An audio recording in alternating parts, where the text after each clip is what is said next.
Bob Timberlake, American football. Robert W. Timberlake, born October 18, 1943, is a former American football player who played college football for the University of Michigan Wolverines from 1962 to 1964 and for the New York Giants of the National Football League NFL in 1965. Timberlake was the starting quarterback for Michigan, who led the Wolverines to the 1964 Big Ten Conference Championship and a 34-7 victory over Oregon State Beavers in the 1965 Rose Bowl. Timberlake was selected as a first-team All-American in 1964, received the Chicago Tribune Silver Football trophy as the most valuable player in the Big Ten, and finished fourth in the 1964 Heisman Trophy voting. Over his 3 years at Michigan, Timberlake rushed for 315 yards and passed for 1,507 yards. He was responsible for 19 touchdowns, 11 rushing and 8 passing. He also served as the team's punter and placekicker with 6 field goals, 36 extra points, and a total of 121 points scored. After a brief career in professional football, Timberlake became an ordained Presbyterian minister. Even during his football career, Timberlake was outspoken about his Christian faith. He has also been active in Habitat for Humanity. Since 2003, he has been on the faculty of Marquette University, where he teaches courses in community service and affordable housing. College football. Timberlake was born in Middletown, Ohio, but he was raised in Franklin, Ohio, and played football for the Franklin Wildcats. He was originally recruited as a halfback and played more than any other Michigan player at halfback in 1962. However, he was later switched to the quarterback position and had his greatest success there. 1964 regular season. In 1964, Timberlake led the Wolverines football team to their first Big Ten Conference championship since 1950, breaking the longest championship drought in school history. Playing quarterback, Timberlake's total offense of 1,381 yards, 807 passing, and 574 rushing was the second highest in Michigan history at that time. The 1964 Wolverines outscored their opponents 235-83, finished the regular season 8-1, and narrowly missed an undefeated season with a 21-20 loss to a Purdue Boilermakers team led by sophomore Bob Grease. By virtue of turnovers, Purdue led 21-14 with 5 minutes remaining. Timberlake ran an option play to the left side and went 54 yards for a touchdown.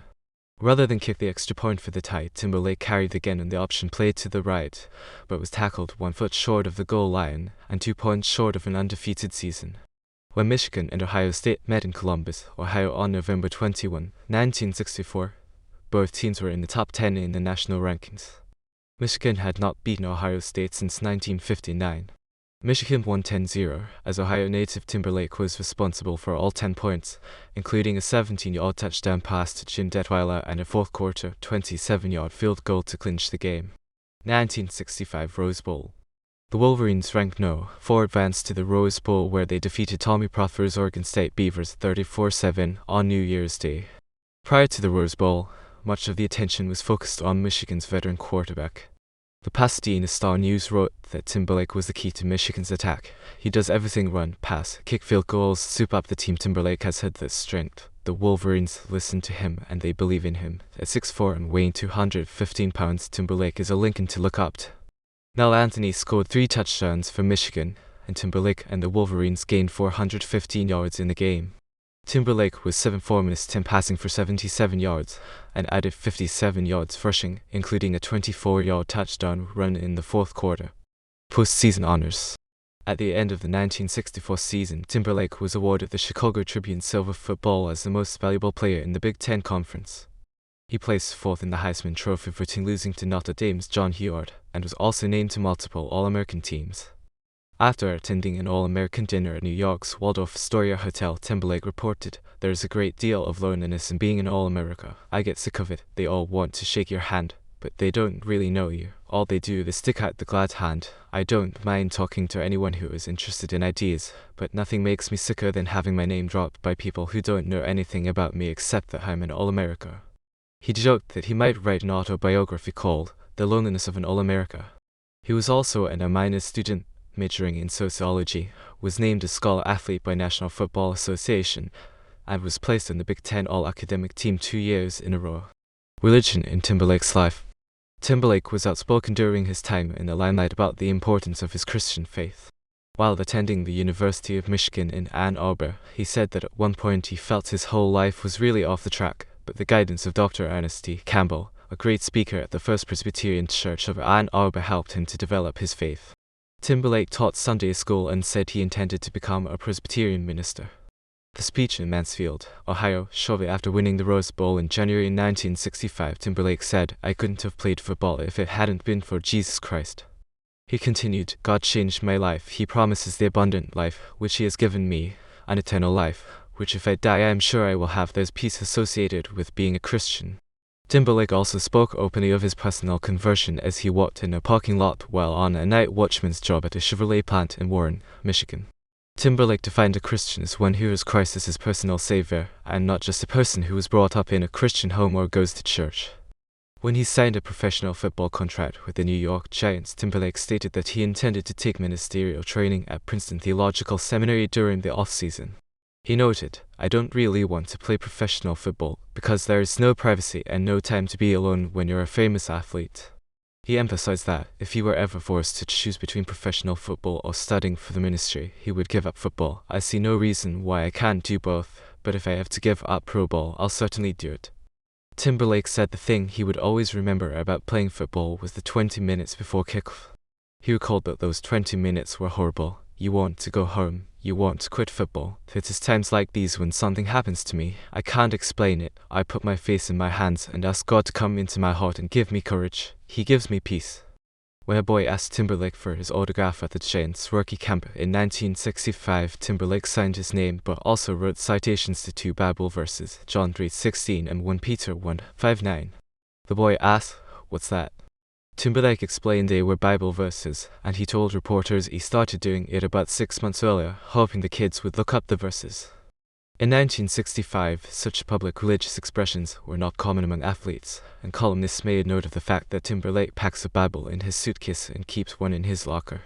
While playing for the Giants in October 1965, he told an interviewer, "I'm playing football to convey Christianity either indirectly or directly and to give me access to you people. The eye of American is upon the sports field, so I can reach more people playing football. I guess you can say my goal is to spread a Christian message." At the time, he was attending Princeton Theological Seminary once a week and planned to attend full-time after the football season. Asked if the violent nature of football was consistent with his Christian beliefs, Timberlake noted that you don't need to hurt anyone to get by in football and that the game involves skill, timing, and execution more than violence. He then joked, "There's nothing really wrong with good, clean violence." Professional football. The New York Giants drafted Timberlake in the 3rd round of the 1965 NFL Draft. He signed a 2-year contract with the Giants for an estimated $85,000, $12,500 per year base plus $60,000 in bonuses and fringe benefits. Timberlake turned down offers from the Buffalo Bills in the American Football League (AFL) and the Winnipeg Blue Bombers in the Canadian Football League (CFL) because he had an opportunity to compete for a starting job with the Giants. Future Pro Football Hall of Famer Y. Tito's tenure with the Giants was over, and Timberlake was expected to compete in a new system that would emphasize rushing quarterbacks. Timberlake did not get the quarterback spot with the Giants and was assigned as kicker specialist. He was also used as a kicker on long field goals for the 1965 NFL season.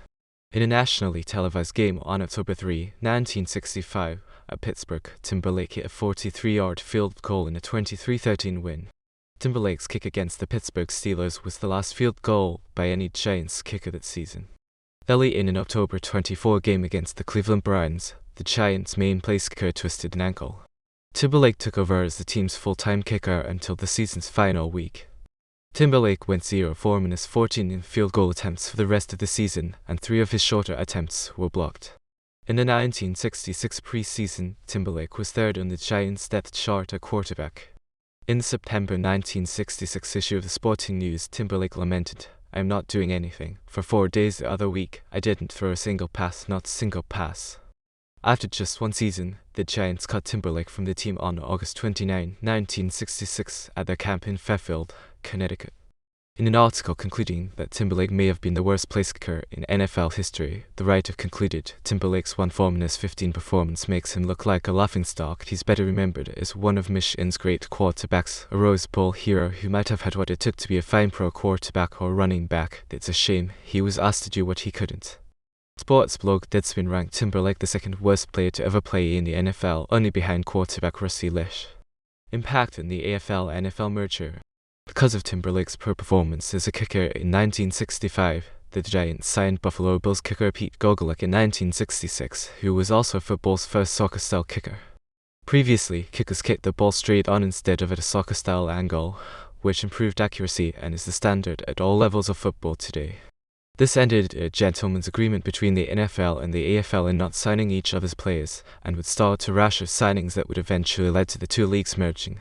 In an NFL Films documentary featuring Timberlake, Steve Sapple called Timberlake the father of the Super Bowl because his poor performance indirectly led to the two leagues merging and the Super Bowl being formed. Life after football. Timberlake went on to become an ordained Presbyterian minister and a hospital administrator at Children's Hospital of Wisconsin, which is located in Milwaukee, Wisconsin. In 2003, Timberlake joined the faculty of Marquette University, where he teaches courses on community service and faith, and mentors the Student Habitat for Humanity chapter. In 2007, Timberlake said he saw the community service course as an excellent opportunity to bring along the next generation to address problems of neighborhood blight, poverty, family disorganization, failure in school, and incarceration for African American males. He described the problems facing the poor as a colossal waste of human life. Timberlake has been a volunteer for several years with Milwaukee's Habitat for Humanity chapter, and one of the courses he teaches at Marquette is called Decent and Affordable Housing, in which students are instructed in construction methods and use of power tools, investigate the causes of hypersegregation, study substandard housing as a social injustice issue, and spend part of the semester at Habitat for Humanity worksite helping to build their house. The course is taught through the Civil and Environmental Engineering Department, which has hired Timberlake as an adjunct professor. Timberlake, who is not an engineer by trade, has overseen the construction of 11 garages through the project. Timberlake is a proponent of gay marriage.